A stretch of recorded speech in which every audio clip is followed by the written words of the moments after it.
আসসালামু আলাইকুম গাইস, কেমন আছেন সবাই? নিশ্চয়ই ভালো আছেন। আল্লাহর রহমতে ভালো থাকেন। আমিও আপনাদের দোয়ায় আল্লাহর রহমতে অনেক ভালো আছি। আজকে আপনাদের দেখাবো জগঢাল কচু কীভাবে ভর্তা বানাতে হয়। আজকে আমি ভর্তা বানাবো আমাদের দুপুরের খাবার বানানোর জন্য। আজকে আমাদের দুপুরের খাবারের রেসিপি কচু, জগঢাল কচু ভর্তা।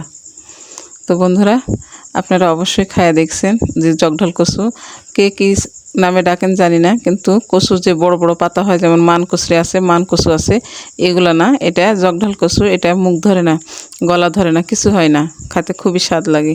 এটা ভর্তা বানালে অনেক টেস্ট লাগে। তাই আজকে আমি ভাবলাম আপনাদের এই ভর্তাটা বানানো দেখাই। শুধুমাত্র যে গরিবেই ভর্তা খায় কচুর ভর্তা তা না, অনেক অনেক বড়লোক মানুষেরাও খায়, অনেক পয়সাওয়ালা মানুষেরাও খায়, তারাও কচু ভর্তা বেশি খায়। আর গরিব যারা, তারা কচু ভর্তা করে খাবার লাগলে তখন মনের ভিতর ভয় হয় যে বড় লোকেরা কেউ যদি দেখে তো বলে যে প্রতিদিন তোমরা কচু ভর্তা খাও গো, কচু ভর্তা খাও। আসলে গরিবেরা যা করে তাই দোষ। আমরা তো তেমনই মানুষ, গরিব মানুষ, কিছু করে শান্তি নাই।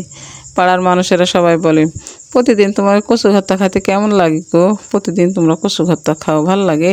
আসলে যা দেখবেন যারা টাকা পয়সা আছে, বড় লোক, ওরাই তরকারি মরকারি কিনে না, তরকারির দাম বেশি হয়, ওরা তরকারি কিনে না, ওরাই কচুর ভর্তা, শাকের ভর্তা, কোনটি কী আছে খুঁজে খুঁজে বেড়ায়, আনাচে কানাচে খুঁজে খুঁজে রান্না করে খায়। কিন্তু ওদেরকে কেউ বলে না যে তুমি প্রতিদিন এটা খাও কে, ওটা খাও কে।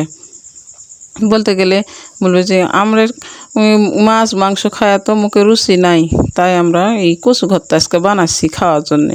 খাইতে ভাল লাগে না, তারপরও বানাইলাম, আজকে দেখি খাইতে পারি নাকি, এরকম ধরনের কথা, বুঝছেন। গ্রামের মানুষ, গ্রামে থাকলে পাড়ার মানুষ, আত্মীয় স্বজন যদি গরিব হয়ে যায় কোনো পরিবার, তাকে আরও তিরস্কার করা ছাড়া তার উপকার করবে না কেউ। তো বন্ধুরা, আজকে আমি কচু ভর্তা বানাচ্ছি দেখে আপনারা হয়তো তিরস্কার করবেন যে খালি কচু ভর্তা বানায়, সবাই খালি কচু ভর্তা বানানো দেখায়, খায় কয়জনে।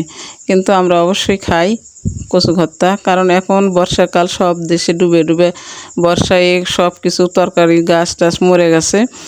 বাজারে তরকারির অনেক দাম, কাঁচা মরিচ মনে করেন, সবজি তরকারি সব কিছু হচ্ছে না। বাংলাদেশে এখন তরকারি শেষ হয়ে গেছে, এই জন্যে তরকারি অনেক দাম। তাই ভাবলাম যে প্রতিদিন তো তরকারি কিনে খেতে পারবো না, আমরা কচু ভর্তা খাই, শাকের ভাজি খাই, আপনি কচুলতি কুড়া তুলা এটা আমরা রান্না করে খাই, এই যে আইঠা কলার এগুলা খাই। আমরা গ্রামের মানুষ যা পাই তাই খাই। তো বন্ধু, আপনাদের কেমন লাগলো আমার রান্নাটা অবশ্যই কমেন্ট করে জানাবেন।